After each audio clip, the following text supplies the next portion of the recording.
Welcome to the Story a Day podcast. This is Julie Duffy, encouraging you to be a writer today, not someday. Good morning, good evening, good afternoon. Julie from the Story a Day podcast here. How are you doing this week? And not more importantly, but more pointedly, what are you writing this week? I've been going back to my novel in progress this week, which is kind of fun because, this is Story a Day that I run here. I spend a lot of time thinking about short fiction, but I really discovered in the process of writing lots of short fiction that writing long fiction has its joys too, because you're telling the same story over and over again, day after day, and you get to expand it. And that comes with its own challenges, but I do enjoy that as well. So what are you writing? Are you still writing short stories? Are you still just kind of getting to your desk every day? Are you going back to a novel you'd started? Are you starting your first novel? Really interested to hear what you're working on. And of course, this being a podcast, I can't hear what you're answering me right now. If you're answering me right now, in which case, thank you for getting into the spirit of this and talking to yourself in an empty room. But I would love to hear from you. So you could come over to the blog at storyaday.org, episode 216, and maybe leave me a comment. Tell me what you're working on. One of the things that happens going back to working on the novel and talking with some other people in the community about working on novels is that it is a very different challenge from writing short stories. And it's big. And it's sprawling and it's lots of stuff to keep track of. And, a novel has to do so many things and you have to keep track of all of them and you have to make sure they're all in the right place, and it can get a little intimidating. So a lot of people have put together, it turns out, documents that are meant to help us figure out how to tell a novel. So I was talking with one of my writing friends this week about this, and she turned around and sent me a page that had a whole list of novel structures on it. So I started doing some digging too, and I found another page which had a whole list of novel structures on it. And some of them overlapped and some of them were different. Some of them I've heard of before, like, Save the Cat and the Hero's Journey and the 7-point story structure, and obviously the 3-act structure, and Randy Ingermansol's Snowflake method, which is more of a method for getting a story told than an actual structure for the plot. And some of them I hadn't heard of. Let's see, who had I not heard of? I had not heard of The Fool's Journey or Christopher Vogler's writing journey or Nigel Watts's 8-point plot structure or the new improved Gary Provost paragraph or all of these things. There's so many ways out there that people have put together to try and help us uncover and break down and sort of build the foundations for a longer work like a novel. And what struck me as I was looking through all of these things, and I started layering them onto one piece of paper that I had kind of a map for the novel I'm working on, and I started trying to layer them because there's also this romancing the beat, and because once you talk about the plot points or the beats of the story, you then have to start thinking about what the norms are in the genre that you're writing in. And if you're in literary fiction, there's probably slightly fewer norms and tropes about how the story should be told. But if you're writing romance readers read a lot. They're expecting certain things to happen at certain times in the story, and the fun is in how you get it done, right? They're expecting a happily ever after ending or a happily enough for now ending, and the challenge is how you get that done, right? So I was looking through all of these things and putting them down on my own novel map, and not that I'm not I've never been a huge outliner, but I've discovered that with novel length things, I need a bit of a map of where I'm going and what I'm trying to achieve in each next section of the book. So my outline is very sketchy off into the distance. And then as I start writing each section, it gets a little more detailed enough to get me to the next waypoint in the story. So that's what I find these plot and story structures and novel formulas useful for. It's like waypoints on a journey. I know if I'm going from my hometown to London that I'm going to need a couple of breaks on the route. And so I'm probably going to stop somewhere in the borders of Scotland. I'm probably going to stop somewhere in the north. I might even take a stop in Birmingham, and then hang a left and go to London. I don't know. I've never driven to London from Scotland, but I was driven that way as a child. Anyway, but you need to know waypoints. You need to know what you're aiming for at the next bit. So anyway, as I was layering all of these things onto my story map and trying to figure out how they all interacted with each other, you could see that what the 7-point story structure calls a hook, somebody else calls the ordinary world. And what the 7-point story structure, plot structure, calls a plot turn, somebody else calls an inciting incident. Pretty much everybody calls the midpoint, and agrees that at the midpoint of a story in the Western writing tradition, everything changes. And then you've got to have, more things that force your hero to take action and more things that pull them away from their goal. And they're variously called things like pinch points and turning points and dark nights of the soul and all of these things.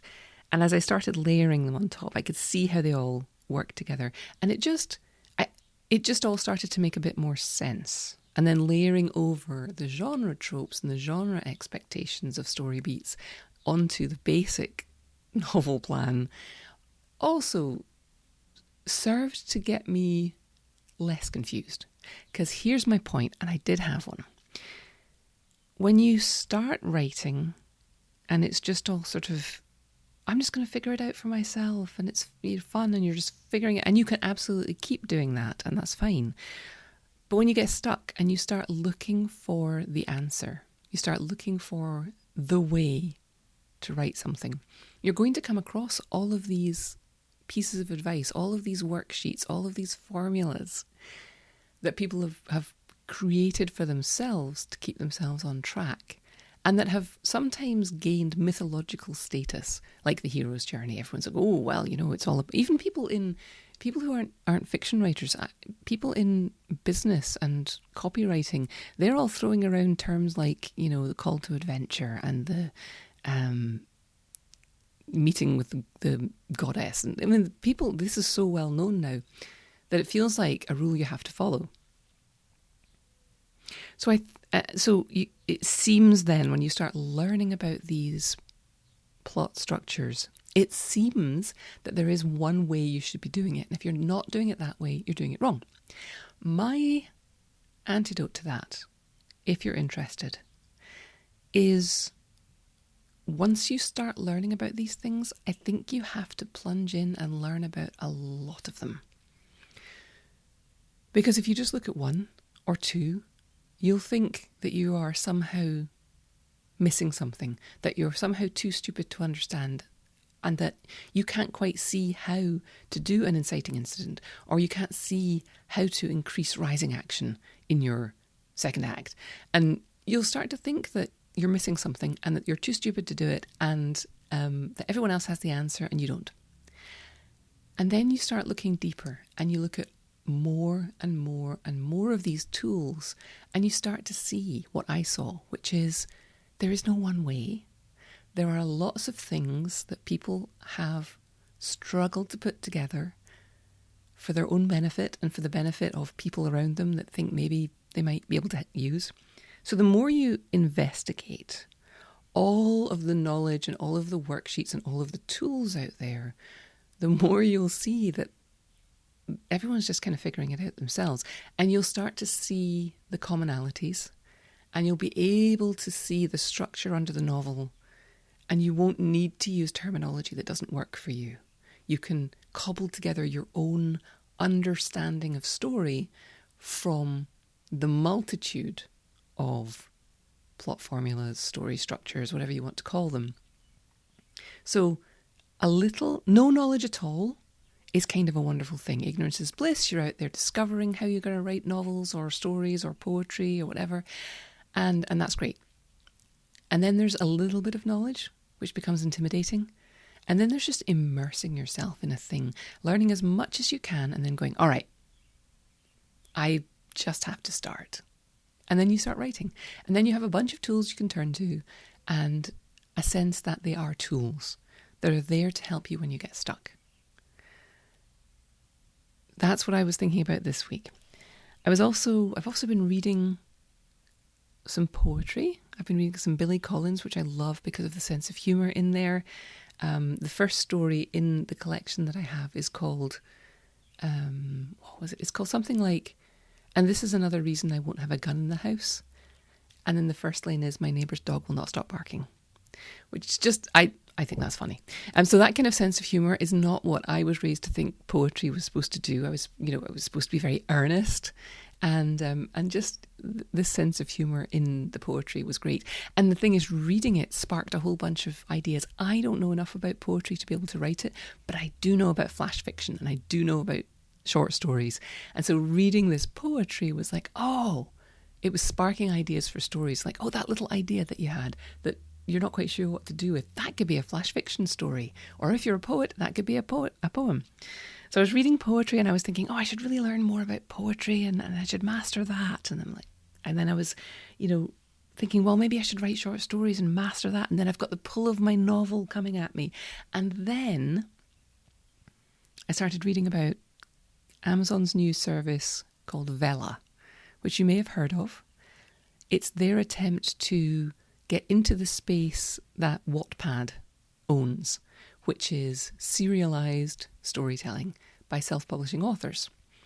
And it's been a little bit of a bumpy launch for Vella. They had, as always happens with these new services, they always have the business people doing the development, and they don't always pay attention enough to the creator side. Historically, Amazon's been really good about making it a good experience for the creators too. So I wasn't too worried when I was hearing all the shrieking about various things that were happening with Vella.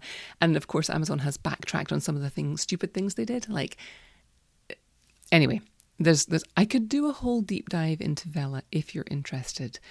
Come over to the blog and let me know if you're interested in hearing about this. But the top line is, Amazon is launching a service that is going to allow authors to publish stories in a serial form. And then at the end of it, you can package the whole thing up into an ebook and sell it as a book as well.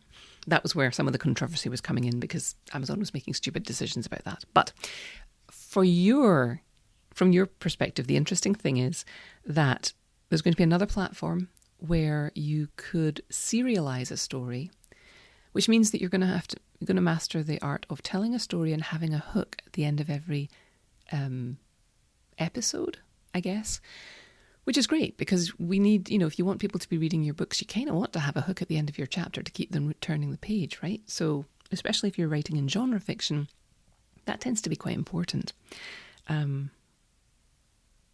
So Vella is a really interesting idea. I've always liked serial storytelling, and actually the first novel I wrote, I started it with the idea of posting it on Wattpad. So I started it as a serial novel. So I've been thinking, well, maybe I should try out Vella, and maybe I should investigate that and learn all about that. So can you see the theme in this week's episode?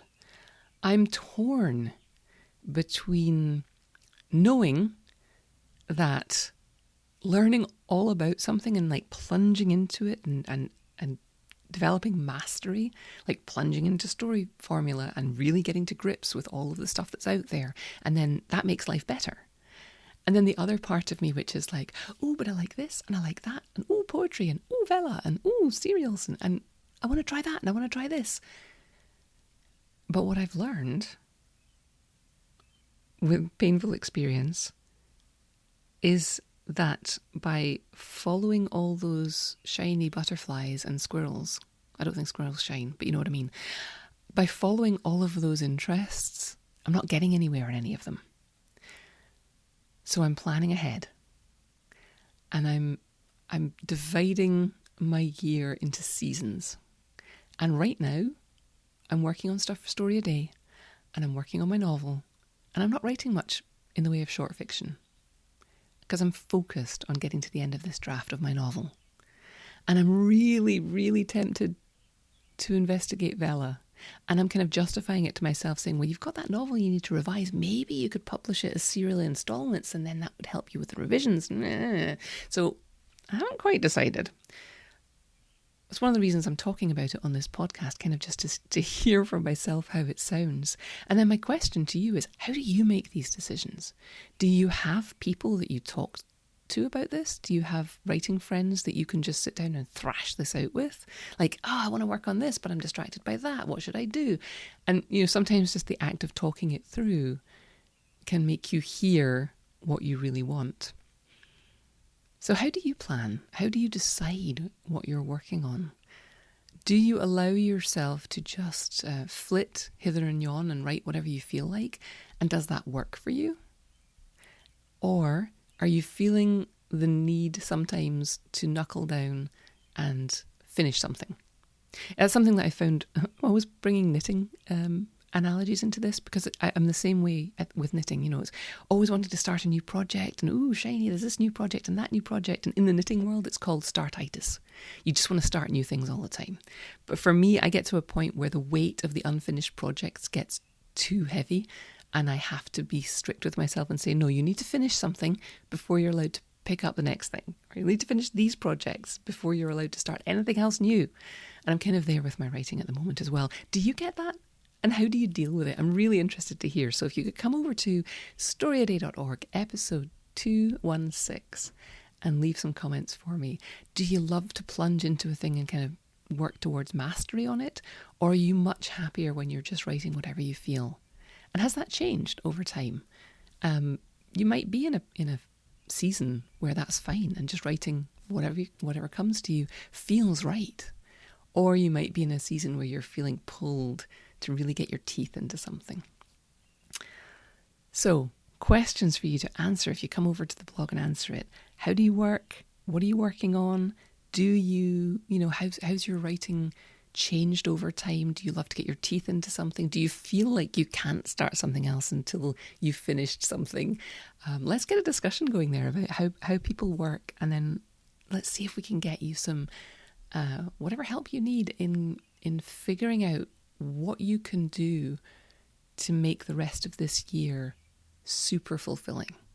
Anyway, lots of questions for you this week. I hope you'll come over to the blog at storyaday.org, episode 216, and tell me what you're thinking.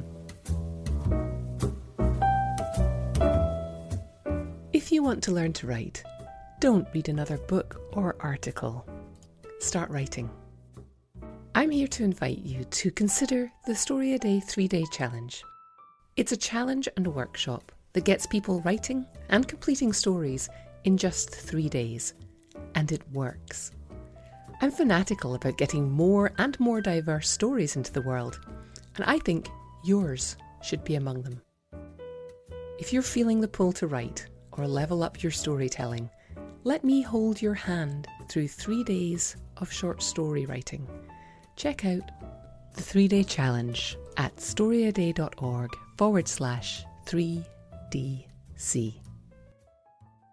I have a writing prompt for you this week, which is to go to your bookshelf, pull 3 books, fiction books, off the shelf, open them up, write down the first line of each of them, and then write a short story. Now, writing down the first line as a jumping off point is going to give you a start. It's going to start you thinking about a premise. It's going to throw you in a certain direction in terms of genre, maybe, but it's not going to help you develop the story. So the danger with this writing prompt is that you're going to just start writing and never go anywhere and never actually write a story. So I am going to encourage you to download the short story framework from storyaday.org and use that to actually brainstorm a whole story